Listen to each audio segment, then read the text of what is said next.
El portal informativo de Fundación para la Promoción del Altruismo, institución de asistencia privada, presenta El lado humano del periodismo, un servicio de anunciación, comunicación altruista, compromiso y servicio. Hola, ¿qué tal? ¿Cómo están todos ustedes? Me da mucho gusto saludarles. Esto es Anunciación TV y ahora nos vamos a una conversación bellísima, seguramente, sin duda, así será, con Mauricio Pérez. Él es director de SemillasParaLaVida.org. Es un laico casado con hijos y un gran teólogo. Él da consultoría filosófica teológica a quienes le hacen preguntas para mejorar su propia vida o para mejorar el ámbito comunitario en el que se desarrollan como cristianos. Así que vamos a hablar con Mauricio Pérez sobre el tema del cierre del año de la fe. ¿Cómo estás, Mauricio? Muy buenos días. Hola, Tere, ¿qué tal? Saludando aquí con mucho cariño a todo el público que nos está viendo y que nos ha seguido a lo largo de este importantísimo año de la fe que, como mencionas, está ya a punto de terminar. Este domingo coincidirá con la clausura del año litúrgico, la solemnidad de Cristo, Rey del Universo. Se llevará a cabo también la clausura solemne de lo que ha sido este intenso año de la fe, que ha tenido el propósito triple, en primera, de que la Iglesia celebre 50 años de la apertura del Concilio Vaticano II, que celebre 20 años de la publicación del Catecismo de la Iglesia Católica, y sobre todo que crezca en la fe, que crezca en su confianza en Dios. Y bueno, después de 14 meses que duró este año, en realidad, por fin ya está llegando a su fin. Y dime, ¿qué sabes tú que va a ocurrir en distintas partes del mundo? ¿Cómo lo va a celebrar este cierre de año de la fe la Iglesia Católica en los distintos países o regiones? Bueno, en realidad, la manera local como se celebre, pues está la invitación, por supuesto, a que en todas las parroquias una de las misas de este domingo, que es el Domingo de Cristo Rey del Universo, se celebre precisamente con la intención de clausurar el año de la fe. Se invite a los fieles a que se unan a esta intención junto con el Santo Padre, que hará lo propio en la Basílica de San Pedro. A nivel diocesano, pues cada diócesis también en sus catedrales estará haciendo lo mismo, pero los eventos más importantes, sin duda, que tendrán lugar allá en Roma, son 3 eventos los más importantes para celebrar este cierre del año de la fe. Primero que nada, el jueves se va a celebrar una jornada por la oración, por todas las personas que se dedican a la vida contemplativa. Y para esto el Papa va a acudir a un convento con unas monjas y ahí él va a celebrar el rezo de las vísperas, va a predicar una homilía, por supuesto, va a estar adorando al Santísimo, y al mismo tiempo se ha pedido a todas las congregaciones de vida contemplativa del mundo que se unan haciendo lo mismo desde cada una de sus capillas de adoración, para que así toda la Iglesia esté unida, dándole gracias a Dios por el don tan tremendo que son estas personas que dejan todo, hasta su familia, para encerrarse a rezar por ti y por mí, algo que realmente debemos darle gracias a Dios por ello, y también pedirle nosotros ahora de vuelta por esas personas que todos los días oran por nosotros. Ese es uno de los eventos. ¿Sabes tú qué congregación es el de las monjitas que lo van a recibir? No lo recuerdo en este momento, Tere, te debo el dato, pero sí, sobre todo porque es un nombre un poquito complicado, no es un nombre tan habitual, pero lo único que sé es que es un convento que está en la colina del Aventino, y bueno, ahí es donde el Papa estará congregado con ellas, ¿verdad? De cualquier manera, ellas son en representación de todas las órdenes religiosas y congregaciones de monjas y de mujeres consagradas, ¿verdad? Exacto, y en específico en este caso de vida contemplativa, porque ya los que se dedican a una vida pastoral más activa en la calle ya tuvieron también su evento en este año de la fe. Sí. Después, el sábado por la noche o por la tarde va a haber otro evento sumamente importante en el que el Santo Padre se va a reunir con los catecúmenos, se va a reunir con aquellas personas que se están preparando para ser católicos. Y esto es muy significativo porque el signo que se quiere dar con este evento, que es ya lo penúltimo que sucederá para clausurar el año de la fe, es que el año de la fe termina, pero la vida de fe, sobre todo para estas personas, apenas empieza. Y a fin de cuentas, para todos los que ya estamos bautizados, al terminar el año de la fe, nuestra vida se renueva, nuestra vida de hijos de Dios vuelve a empezar. Ya animados por todo lo que hemos vivido en el año de la fe, nutridos por todo lo que nos ha tocado vivir y sufrir y temer y después reponernos, ahora es tiempo de empezar a cosechar todo lo que sembramos. Así que es un volver a empezar para nosotros, y para los catecúmenos es el empezar definitivo en la vida en Cristo, algo muy significativo. Y finalmente el domingo van a suceder varias cosas muy importantes, todo esto en el marco de esta misa solemne con la que el Papa Francisco clausurará el año de la fe y el año litúrgico. Una misa muy importante, la más importante de todo el año de la fe precisamente. Y una de las características especiales es que por primera vez en la historia se van a sacar las reliquias del mismísimo San Pedro y se van a exhibir para la veneración de los fieles. Esto es algo inédito, nunca se había hecho, nunca se habían expuesto para la veneración de los fieles y ahora se va a hacer. ¿Por qué? Pues porque es el año de la fe. ¿Y qué es lo que se tiene como reliquia de San Pedro? No han dado los detalles, pero pues vamos a ver qué es ya en su momento, vamos a esperar la sorpresa, a ver exactamente qué es lo que contiene el relicario sacado precisamente de la tumba de San Pedro, que allá en los tiempos del Papa Pablo VI, bueno, siempre la Iglesia ha sabido por tradición que la basílica estaba erigida por encima de la sepultura de San Pedro. El Papa Pablo VI fue el que dio la orden de que un grupo de arqueólogos hiciera una investigación exhaustiva en las catacumbas del Vaticano. Les tomó algunos años hasta que por fin dieron precisamente con el sarcófago donde estaba sepultado San Pedro. Y bueno, es ahí donde debajo del altar de la Basílica de San Pedro está la sepultura, está el sarcófago donde se encuentran los restos de San Pedro. Cuando los arzobispos van a recibir el palio que les pone el Papa, ese ornamento de lana que solamente usan los arzobispos y el Papa, una noche antes de la fiesta de Pedro y Pablo, que es cuando se les impone, todos estos ornamentos son colocados encima de la tumba del mismísimo San Pedro y al día siguiente son puestas pues en el cuello de ellos, ¿verdad? O en los hombros de los arzobispos. Entonces, bueno, por primera vez van a estar expuestas para la veneración de los que acudan a la misa. ¿Y no se ha dicho nunca qué hay ahí? Pues seguramente que se ha dicho, yo nunca he tenido la curiosidad específicamente de ver qué es lo que hay, ¿verdad? Cuando uno visita el Vaticano puedes ir a la oficina de excavaciones del Vaticano y pedir un tour en el que te meten directamente hasta la tumba. Lo hacen así para que sea más organizado la entrada porque es un poco complicado bajar por las escalerillas, no está abierto a todo el público, pero tú te metes a uno de esos tours y te meten realmente, pero pues claro, no ves qué hay dentro, ¿verdad? Solamente ves, aquí está San Pedro y la sensación es escalofriante porque te confronta con algo tangible de tu fe. Bueno, ¿verdad? ahí están los restos de San Pedro. Los restos de San Pedro. Está en otra dimensión. Exactamente, entonces pues es a fin de cuentas qué es lo que vamos a venerar, los restos de San Pedro que se conservan ahí, ¿verdad? Eso es lo que veneraremos. Pues será una sorpresa, yo te pregunto todo esto porque a mí nunca me han llamado la atención las reliquias, nunca, de ningún santo. Sin embargo, me llama mucho la atención porque para que Francisco, que no creo que sea su estilo tampoco estar venerando reliquias, que lo esté favoreciendo, permitiendo, proponiendo o admitiendo, quiere decir que ha de haber una grata sorpresa por ahí en lo que hay dentro del sarcófago. Sí, sobre todo la gran maravilla es esto, es el poder constatar que nuestra fe es de verdad, que no pertenecemos, o sea, que no nos creímos un cuento ni una mitología, sino que nuestra fe es una fe cierta y que a fin de cuentas ese Francisco que estará celebrando la misa es el sucesor de ese Pedro cuyos restos se estarán venerando, es una conexión directa y eso es lo que hace que la fe sea tangible y que le dé más fortaleza todavía a nuestra fe, ¿verdad? El sustento en un hecho histórico, ¿no? Exactamente, exactamente. Y ahora, el otro evento importante que va a suceder en esta misma misa es que hay un documento sumamente importante que al Papa Benedicto XVI se le había quedado en el tintero. De hecho, cuando él anunció su renuncia, había dos importantes documentos pontificios que se le habían quedado en el tintero. Uno era la encíclica que estaba escribiendo para el Año de la Fe, que ya el Papa Francisco la retomó, la terminó y la publicó, la encíclica Lumen Fidei, la luz de la fe.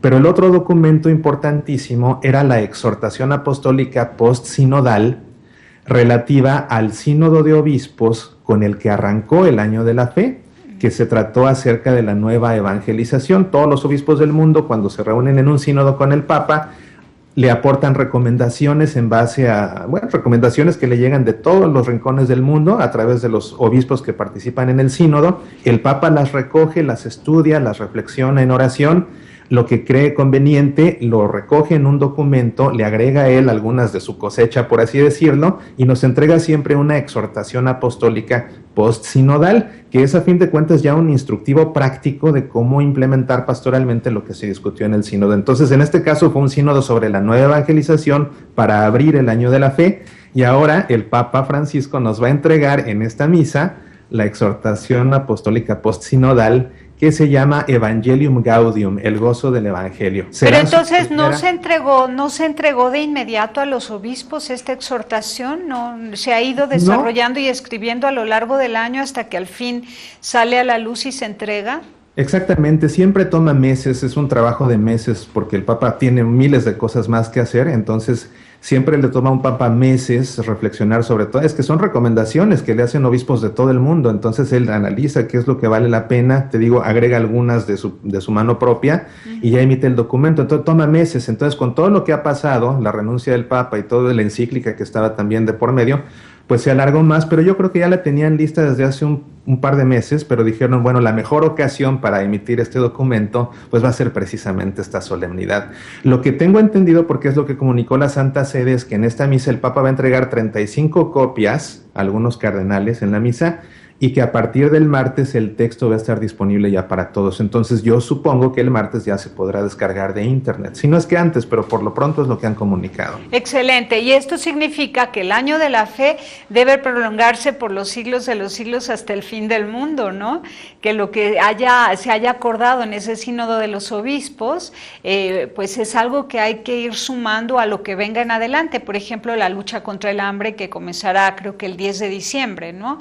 De parte de la Iglesia Católica como un dictamen desde el Vaticano, que todas las cáritas a nivel mundial se van a dedicar precisamente a abocarse, pero con formalidad y bajo unos esquemas predeterminados para luchar contra el hambre en el mundo.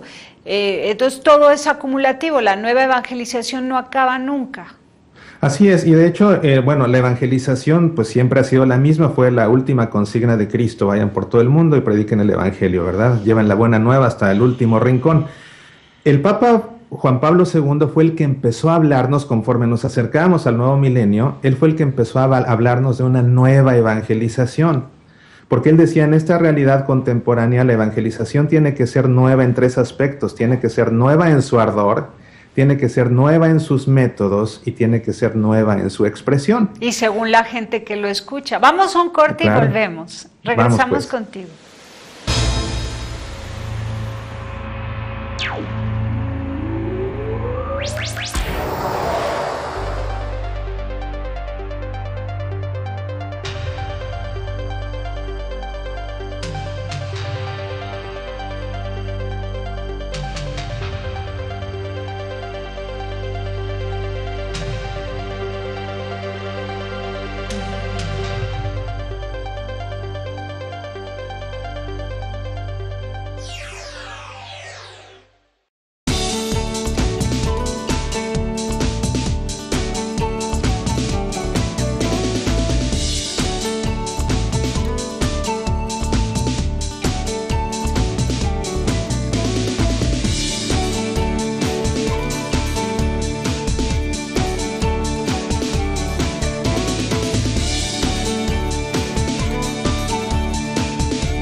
Continuamos con Mauricio Pérez. Mauricio, entonces nos decías que se van a presentar las reliquias de San Pedro, se va a entregar la exhortación apostólica que surgió del Sínodo de los Obispos, con el que arrancó el Año de la Fe, y sin embargo al final, en el cierre de este año, es cuando se entrega el documento.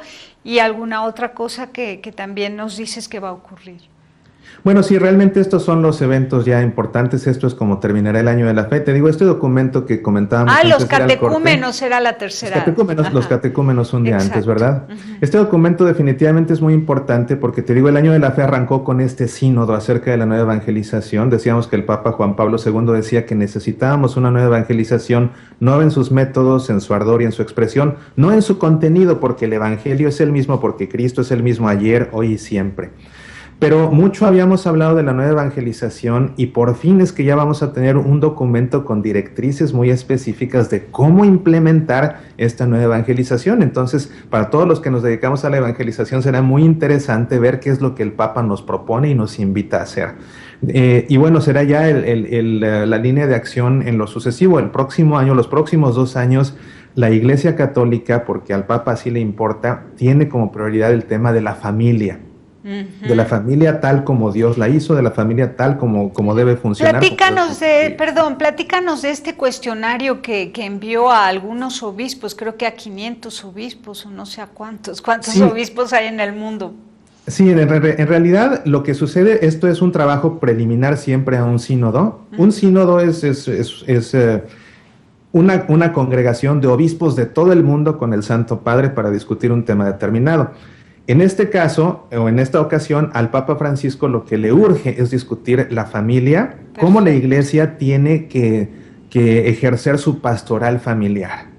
Entonces, lo que siempre se hace es que se manda a los obispos un cuestionario para que los obispos, en base a su experiencia con sus diócesis, vean qué se necesita, cuáles son los retos, las carencias, los éxitos, y todo eso lo documenten, con ello esbocen recomendaciones, y después representantes de cada país van al sínodo y leen ellos sus recomendaciones al Santo Padre. Ese es como funciona un sínodo. En este caso, pues, se trata de la familia, entonces a todos los obispos del mundo se les ha enviado un cuestionario, como siempre se hace. Lo que resulta novedoso en esta ocasión es que se ha pedido que, a consideración de los obispos, este cuestionario se envíe también a todas las parroquias para que los fieles participen. Entonces, no se trata, y bueno, son preguntas muy extensas, no son fáciles de responder. Yo me di a la tarea de tratar de responder por ejercicio simplemente el que publicaron en alguna de las diócesis en Inglaterra, porque ahí lo pusieron en internet para que ahí los fieles lo respondan. Y vaya que son preguntas laboriosas, no es un cuestionario de verdadero o falso, es un cuestionario en el que hay que pensar lo que se pone.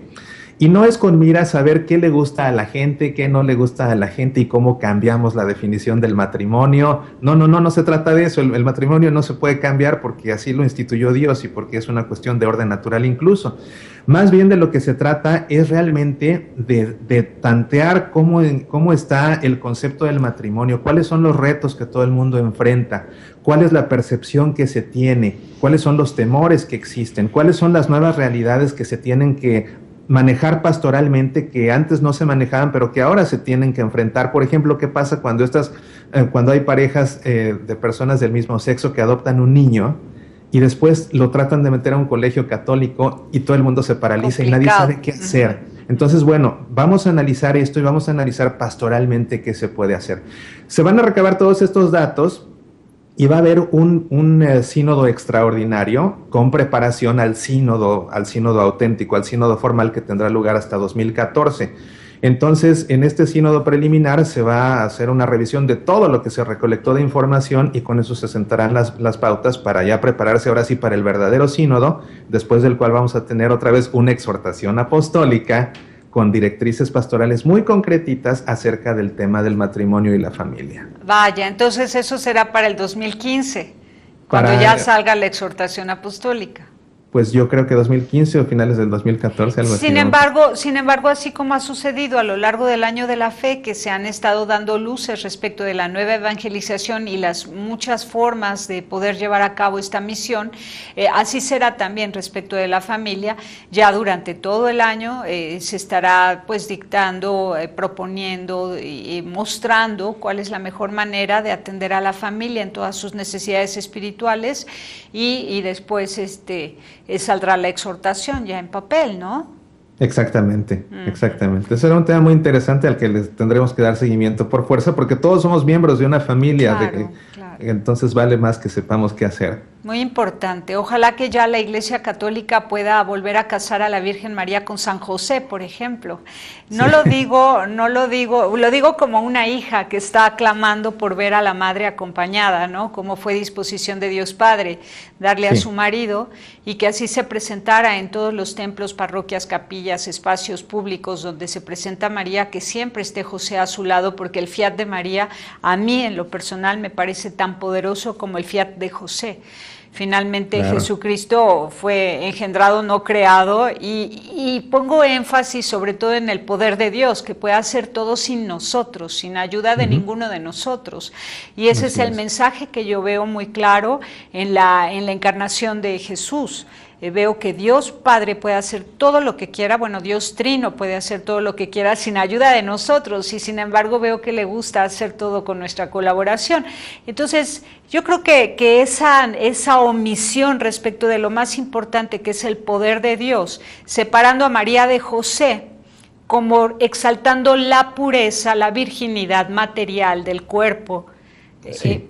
pues está privándonos de la oportunidad de ser más humildes ante Dios, ¿no? Y luego Claro. privándonos también de la oportunidad de venerar el matrimonio. Entonces me parece que sería muy pedagógico que la Iglesia pusiera ya el Génesis a la vista, Génesis que se renueva con María y José. Sí, exactamente, y realmente pues es importante porque María no solo es madre, también es esposa, y es el modelo de la esposa perfecta, y está casada con un hombre que a fin de cuentas también es el modelo del esposo perfecto. Así Entonces es. es importante no pensar en la Sagrada Familia, pero siempre echando. Una vez leía un prólogo, ¿no? Recuerdo el libro, un libro escrito por un josefino, que en el prólogo decía: es que ya es tiempo de que dejemos de pintar a José siempre detrás de la Virgen con cara de yo no fui. Sí, Y claro. sí, realmente tiene que presentarse. Y mira que el Papa Francisco sabiamente ha integrado la intercesión de San José Él lo tiene en la su plegaria, y en la plegaria eucarística. En la plegaria eucarística, que antes siempre pedíamos únicamente la intercesión de la Virgen, ahora por disposición del Papa Francisco, y fue una disposición de aplicación inmediata, ya en todas las misas en la plegaria eucarística se pide por la intercesión de María y también de su esposo José. Claro, pero además él tiene en su escudo a José representado. Entonces Sí. tiene a María y a José, a los dos representados en el escudo, y esto me parece importantísimo.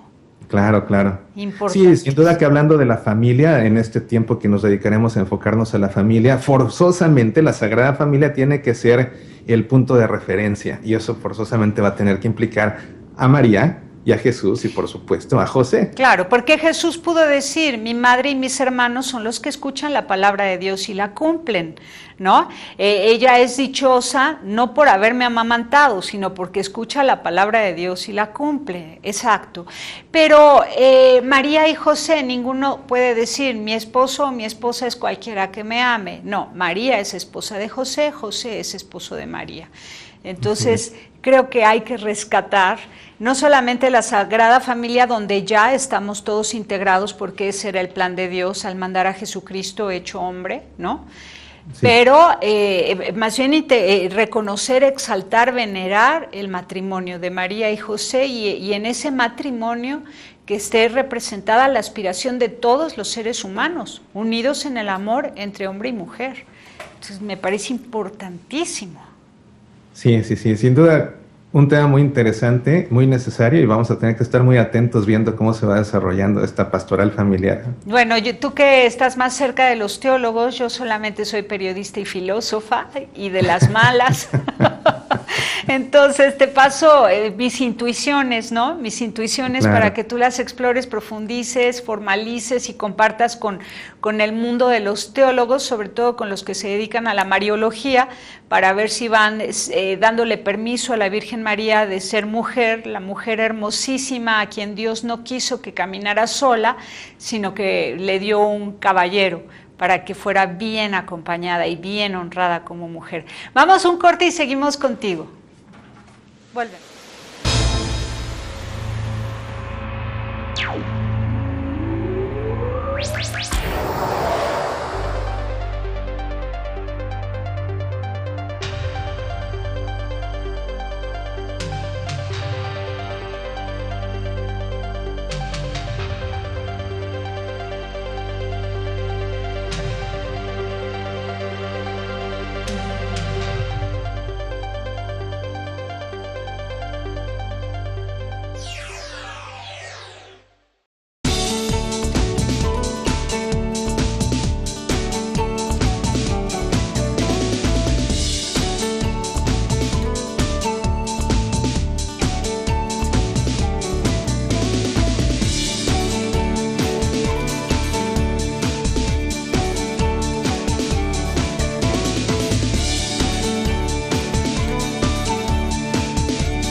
Continuamos contigo, Mauricio. Otro asunto que me parece muy importante, después del Año de la Fe, que ahora va a cerrar este próximo domingo, tenemos el tema de la familia y tenemos también la lucha contra el hambre. Creo que el Papa Francisco no quiere esperar, quiere que las cosas se vayan poniendo en el orden que corresponde, la familia y la justicia social. Entonces, estos dos temas tan importantes, tan necesarios para meter orden, paz y desarrollo a nivel mundial, los toma la Iglesia Católica como misión. Y ya, en primer plano, ahora, a partir del cierre del Año de la Fe. ¿Qué es lo que tú visualizas? Bueno, sí, de hecho es un tema tan importante que precisamente en la primera encíclica de Francisco, Lumen Fidei, esta encíclica que se escribió con el propósito de hacernos reflexionar acerca de la fe en el Año de la Fe, tiene un apartado en el que habla acerca de los efectos sociales de creer en Dios. Es decir, la creencia en Dios no es algo que se limita únicamente a un conjunto de creyentes que le rinden culto dentro de un templo y ya. Realmente el que tiene una fe auténtica en Dios la proyecta amando a los demás. Y como es una fe que no solamente está basada en el amor de Dios, sino que está basada también en la justicia, porque nosotros como hijos de Dios a lo que tendemos es a ser hombres justos, varones justos como José precisamente, cumplidores de la ley, respetadores del derecho, respetuosos del derecho. Bueno, pues entonces esta fe si es una fe auténtica, se tiene a fuerzas que proyectar hacia los demás y se proyecta precisamente promoviendo la justicia, promoviendo el altruismo, siendo solidarios con todos aquellos que están necesitados, ¿verdad? No nada más para nosotros, sino también hacia afuera. Entonces es un tema muy importante y claro que al Papa Francisco le preocupa la cuestión de la pobreza y del hambre, porque siempre ha sido una de sus prioridades por él haber estado en tanto contacto con gente necesitada, y es que nosotros como hijos de Dios no podemos ignorar esa realidad. Una persona que tiene hambre es una persona que no solamente necesita alimento, sino que necesita recuperar su dignidad como persona y recuperar su dignidad como hijo de Dios. Entonces nosotros al procurarle ese alimento estamos también alimentándola en su espíritu para que sea una persona más digna, ¿verdad? Todo el mundo tiene derecho a vivir y para vivir tenemos que alimentarnos y el que no tiene nosotros tenemos que compartir.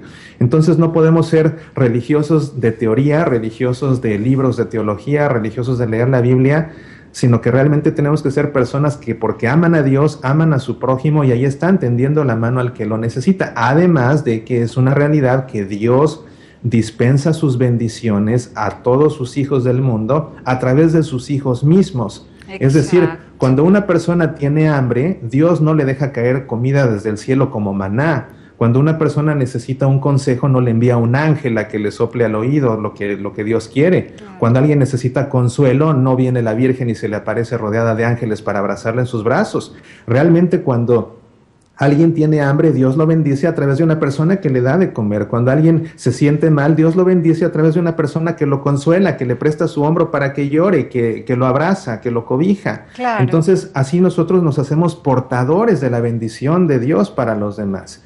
Y al preocuparnos por el hambre y actuar en consecuencia, también estamos haciendo eso nosotros. Estamos siendo portadores de la bendición de Dios para los demás, los ayudamos no solo a saciar su hambre, sino a que se dignifiquen y al mismo tiempo y en consecuencia nosotros mismos nos dignificamos más, nos humanizamos más y nos parecemos más a Dios. Y no es que Dios quiera que haya pobreza para que los ricos puedan ser generosos, sino que hay pobreza porque respeta la libertad de todos y acerca en todo caso por su gracia los corazones lindos que están del lado de Dios para que compartan con aquellos que son víctimas de aquellos otros que no supieron ejercer su libertad en vinculación con la gracia de Dios, o sea, movidos por la gracia de Dios, movidos por el amor. ¿Sí me explico? O sea, claro. Dios no ha permitido que haya pobres y que haya ricos así porque Él dijo, así unos van a ser buenos con otros no, sino que ha respetado la libertad de todos,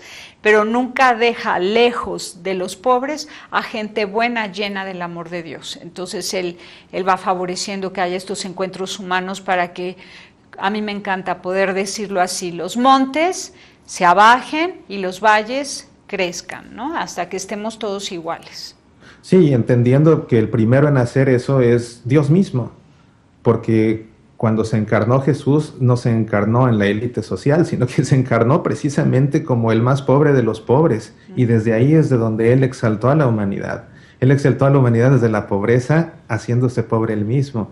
Y es algo que es muy difícil de entender, porque es el colmo de las paradojas, ¿verdad? O sea, alguien que tiene todo el poder de Dios, el Dios creador, el Dios todopoderoso, y se hace como una de las criaturas, pero además se hace como una de las más pobres criaturas, la más pobre de todas, recostado en un vil pesebre porque ni siquiera tenía una cuna como un bebé. Y entonces te digo, nosotros al realmente, por eso es por lo que Francisco quiere una iglesia de pobres para los pobres, una iglesia pobre para los pobres, porque Jesús es lo que hizo, Él vino a hacerse pobre para poder de ahí redimir a toda la humanidad. Entonces, en la medida en que nosotros nos involucramos con las necesidades de los pobres, como te decía antes, nos parecemos más a Dios, porque esa es la actitud de Dios. Qué bonito. Mauricio Pérez, ¿y qué más va a pasar? ¿Tú crees que haya como signo de los tiempos, puedes vislumbrar una madurez espiritual en el mundo cristiano? Sí, yo creo que el año de la fe sin duda ha hecho que la iglesia crezca. Y fíjate algo muy interesante que a mí me llama la atención y leyendo los acontecimientos con espiritualidad, el año de la fe estaba dispuesto para que creciéramos en la fe. El Papa Benedicto advirtió y diagnosticó, hay una crisis de fe en el mundo que se ha permeado incluso dentro de la iglesia. Entonces, dediquémonos un año a crecer en la fe para fortalecerla. Bueno, sabemos nosotros que para fortalecernos tenemos que hacer ejercicio. Y realmente para crecer tenemos que pasar pruebas. Y mientras más difíciles sean las pruebas, si las superamos, efectivamente crecemos. Y si no, ni siquiera crecemos, nos hundimos ahí. Bueno, si íbamos a crecer como iglesia en la fe, necesitábamos también, no solo de oraciones y de eventos y de conciertos, necesitábamos de una prueba fuerte, que realmente nos pusiera a prueba y que la teníamos que superar. Y mira qué prueba tan tremenda como iglesia, justamente en el año de la fe, no un año antes, no un año después, justo en el año de la fe, algo que en siglos no se había visto. El mismo Papa que convoca el año de la fe anuncia que se va a retirar. Y lo hizo por fe, como un acto de fe. Lo hizo él como un acto de fe, pero para el resto de la iglesia, vaya que fue un momento de shock. Una prueba muy grande. Para muchos fue un momento de crisis, y de miedo, y de duda, y de decepción, y de enojo, y de desencanto, y de un montón de sentimientos negativos. Para otros fue un sentimiento de paz, confiaban mucho en Dios, otros no tanto. ¿Y qué tuvo que hacer la iglesia? Orar y unirse, orar y unirse, orar y unirse. Y una vez que la prueba fue superada, una vez que pasamos la iglesia, fuimos bendecidos con la bendición de un Papa Francisco. Y te digo, esto no pasa antes ni después, pasa justo en el año de la fe. Justo. ¿Cómo no va la iglesia a crecer así en la fe? Y luego, por otro lado, acontecimientos políticos, bélicos importantes, ¿no? Por ejemplo, la prueba que pasamos todos juntos como iglesia respecto de Siria, es esas jornadas de oración, ¿no? En el mismo tiempo, todo el globo terráqueo, bueno, al menos el mundo cristiano en el globo terráqueo estaba haciendo oración para que se frenara la guerra mundial en contra de Siria, ¿no? Y luego hemos visto acontecimientos de desastres naturales muy fuertes. Acá en la República Mexicana, 23 estados afectados por Ingrid y Manuel. Hemos visto el terremoto en Filipinas y al mes de ese terremoto muy fuerte les vino también ese tornado, ¿no? Entonces, sí. Imagínate, o sea, hemos vivido cosas que si no se hubiera hablado todo este año, del año de la fe, a lo mejor hubiéramos visto esos acontecimientos de una forma pues desesperada, ¿no? Hubiéramos estado desesperados frente a todas estas dificultades y sin embargo lo hemos tomado con fe. Sí, lo hemos tomado con fe y sin duda que con el liderazgo del Papa Francisco, porque vaya que él nos ha movido a propios y extraños, es que es increíble. Sí. Porque en esas jornadas de oración, bueno, los que estábamos lejos nos metíamos en una capilla de adoración, si en la parroquia no hacían nada o en la parroquia hacían una hora santa a la misma hora, pero en el Vaticano había creyentes y no creyentes y todo el mundo con el Papa Francisco las horas de las horas, ayunando y rezando por la paz del mundo. El poder de convocatoria que tiene es increíble, precisamente porque la gente percibe a través de él la presencia de Dios de una manera muy especial, muy especial. Entonces te digo, son pruebas que necesitamos para crecer y qué grandeza poder ser parte de esta historia, ¿verdad? No nos la están contando, la estamos nosotros viviendo y caminar todos encabezados por un Papa Francisco a través de estos momentos importantes. A propósito de lo de Filipinas y de la misa del domingo para clausurar el año de la fe, ya también se comunicó que todas las limosnas que se recolecten en la Santa Misa allá en San Pedro ese día son precisamente para ayudar a las personas de las Filipinas en estos momentos. Que se me fue la palabra, ¿cómo se dice ese tornado tan intenso de más de 300 kilómetros por hora? ¿Cómo se llama? ¿Tifón? Tifón, no, exacto. Sí. Es algo, es un tornado gigantesco, enorme, devastador, ¿no? Y pues imagínate qué dolor, 8 millones de personas en una situación crítica, más de 1,000 muertos, ¿verdad? Una cosa terrible. Pero bueno, todo lo hemos vivido con fe y seguiremos creciendo en fe, y de la fe la esperanza es notoria, por supuesto, y luego la caridad, que es la justicia social.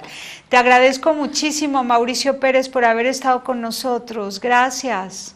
Al contrario, ha sido un placer a lo largo de todo este año de la fe estar compartiendo con todos ustedes los grandes acontecimientos, y bueno, ojalá que este año de la fe nos haya ayudado a crecer a todos en la fe, a confiar en Dios. Recordemos que la fe no consiste en creer que Dios existe, consiste ante todo en confiar en ese Dios al que no vemos, pero que sabemos que está presente. Así es, y bueno, yo invito a todo el público de Anunciación TV que sigan semillasparalavida.org, que todos los días hay una cápsula muy interesante que nos educa en la fe y que pues nos invita a ser mejores, mucho mejores en el amor. Muchísimas gracias, Mauricio, felicidades y un abrazo muy fuerte.